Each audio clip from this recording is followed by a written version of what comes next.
ربنا وسعت كل شيء رحمة وعلما فاغفر للذين تابوا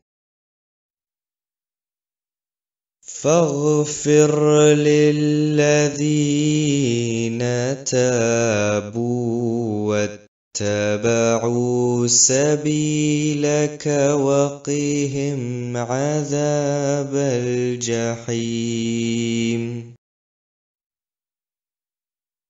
ربنا وأدخلهم جنات عدن التي وعدتهم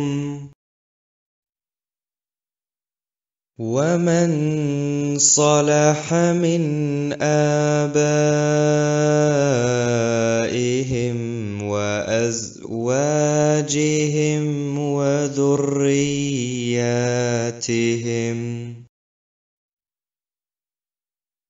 إنك أنت العزيز الحكيم.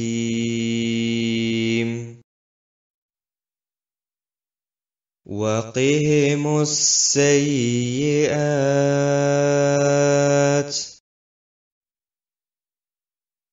ومن تق السيئات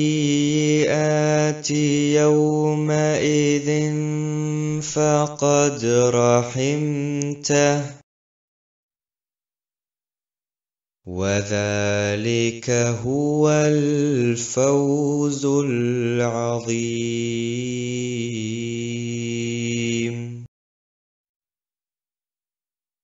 Unser Herr, du umfassest alle Dinge mit Barmherzigkeit und Wissen. Vergib darum denen, die bereuen und deinem Wege folgen, und bewahre sie vor der Strafe der Hölle. Unser Herr, lasse sie eintreten in die Gärten der Ewigkeit, die du ihnen verheißen hast, wie auch jene ihrer Väter und ihrer Frauen und ihrer Kinder, die rechtschaffen sind.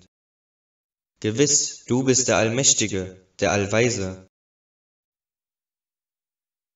Und bewahre sie vor Übel, denn, wenn du vor Übel bewahrst, an jenem Tage, ihm hast du wahrlich Barmherzigkeit bewiesen.